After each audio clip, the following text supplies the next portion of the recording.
Historia de la Iglesia Adventista del Séptimo Día. La Iglesia Adventista del Séptimo Día vino a la existencia gracias a la predicación del mensaje del primer ángel, conocido así. Este mensaje anunciaba que la hora del juicio había comenzado. ¿Basado en qué? Como habíamos visto en los textos anteriores, se creía que para 1844 sería el fin del mundo, tal cual lo había predicado Guillermo Miller y otros más a nivel mundial, más de 60 predicadores. Pero también se vio que para esa fecha ellos se habían dejado llevar por la idea de la tradición católico-romana que enseñaba que la purificación del santuario representaría el fuego que caería del cielo a la segunda venida de Cristo, destruyendo al mundo de pecado y a los impíos. Y por esa razón él pensó que sería el fin del mundo, y aquellos otros que predicaban y anunciaban el mismo mensaje que Miller habían pensado lo mismo debido a esta tradición. Pero pronto los estudiantes de la Biblia de aquella época descubrieron que esto no era correcto, sino que más bien el santuario representaba a un templo en el cielo, según lo había declarado en Hebreos capítulo 9, versículo 12, 24, el apóstol Pablo, que nuestro Señor Jesucristo había ingresado en el santuario celestial para poder redimir por completo a todos los que creyeran en su nombre. Para dicha fecha, al igual que en el Antiguo Testamento, cuando llegaba el día de la purificación del santuario, Dios llevaba a cabo un juicio para investigar quiénes no se habían arrepentido para presentarse en el día de la expiación, tal cual lo declara el libro de Levítico, capítulo 23, versículo 29, en el que el Señor dijo a Moisés: porque toda persona que no se afligiere en este mismo día será cortada de su pueblo, y cualquier persona que hiciere trabajo alguno en este día, yo destruiré a la tal persona de entre su pueblo. De manera que entonces la orden era que en aquel día todas las personas tuvieran que estar afligidas, es decir, arrepentidas de todos sus pecados. Si alguna persona no estaba arrepentida, era quitada del pueblo. Pero ¿cómo se iba a saber eso?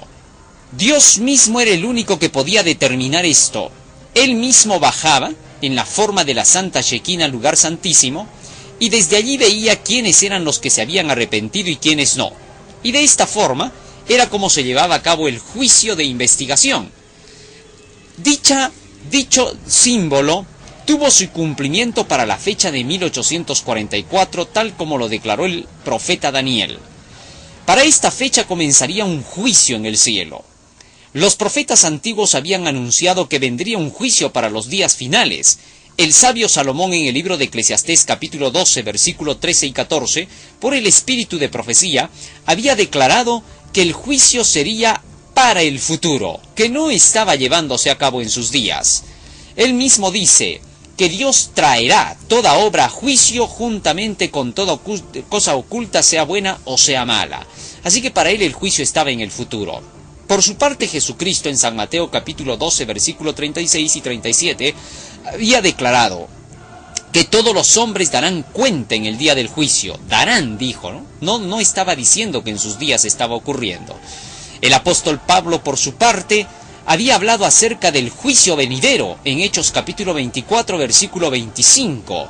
De manera que en sus días el juicio todavía no se había realizado. Debía cumplirse la profecía de los 2300 años para 1844, cuando recién comenzaría tal juicio. Ahora bien, siendo así la situación, se anunció el mensaje del primer ángel que declaraba: temed a Dios y dadle gloria porque la hora del juicio ha llegado. Pero todavía en ese tiempo, creyendo que el juicio se refería no a la obra de expiación que empezaría Cristo en el cielo, sino más bien al fin del mundo. Miles y miles de personas escucharon entonces el mensaje de la segunda venida de Jesús. Fue dulce como la miel, como lo habíamos visto. Pero según Apocalipsis capítulo 10, como ya había mencionado, este mensaje quedó totalmente amargado, porque según la fecha señalada para el 22 de octubre de 1844, en que Cristo debía de venir, no vino.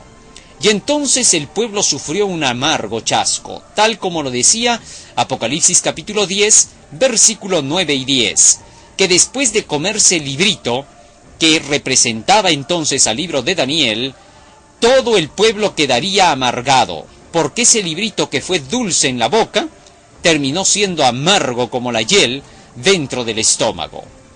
La profecía de Apocalipsis capítulo 10 señala con ese librito al libro de Daniel, que sería desellado especialmente para el tiempo final, para cuando se cumpliera la fecha de 1798. Ahora bien, una vez que este mensaje fue anunciado, miles de personas habían escuchado la verdad, pero otro tanto fueron totalmente coaccionadas por sus pastores y directores espirituales para que no tuvieran que escuchar el mensaje de Miller. Miles y miles de personas que querían saber acerca de la verdad entonces se vieron frustradas, amenazadas por sus directores espirituales. En primer lugar, estos mensajeros falsos decían que el mensaje que llevaba Guillermo Miller era un mensaje que daba miedo, que asustaba, y que por lo tanto no había que creer, porque nosotros no debemos seguir a Dios por miedo, sino por amor. De esta manera, miles de aquellos que habían creído en Guillermo Miller fueron totalmente arrastrados a tener que seguir las ideas de sus pastores. Pero entre ellos hubieron valientes, hombres y mujeres que estudiaban la Biblia y que no les creyeron nada a estos falsos pastores. Entre aquellos, por ejemplo, estuvo la familia White. Elena G. de White, juntamente con su hermano, asistían a las reuniones metodistas de su iglesia. Allí comunicaban el mensaje de la segunda venida de Cristo que habían escuchado de Guillermo Miller. Pero cuando estaban proclamando este mensaje, su pastor se les opuso con las siguientes palabras: Hermana, usted recibió la santificación por medio del metodismo y no por medio de una teoría errónea. A lo cual replicó Elena White: me sentí compelida a confesar la verdad de que mi corazón no había recibido sus nuevas bendiciones por medio del metodismo, sino por las conmovedoras verdades referentes a la personal aparición de Jesús que me habían infundido paz y gozo y perfecto amor. Algunas personas de las que estaban presentes, incluso se cuenta que tosían en señal de disentimiento y se mostraban sumamente inquietos.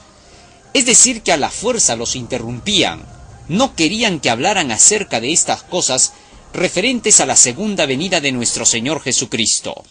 Pronto el pastor también los fue a visitar, llegando hasta su casa, con el propósito de poder conversar con ellos.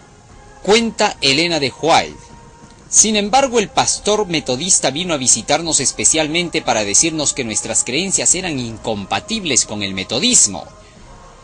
No preguntó por las razones para creer lo que creíamos, ni tampoco hizo referencia alguna a la Biblia para convencernos de nuestro error, sino que se limitó a decir que habíamos adoptado una nueva y extraña creencia inadmisible para la iglesia metodista.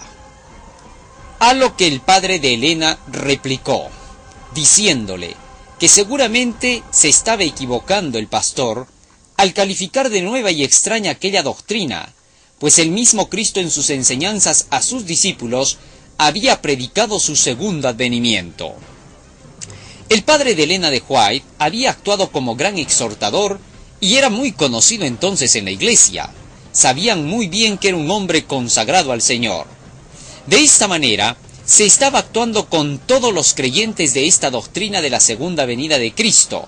En varios lugares comenzó una persecución contra todos aquellos que creían en el mensaje de la segunda venida de Jesús.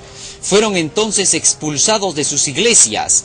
Miles y miles quedaban fuera, y que no se les decía que no se les expulsaba porque se hubieran comportado mal, sino porque simple y llanamente se habían ido en contra de las reglas del manual de la iglesia metodista.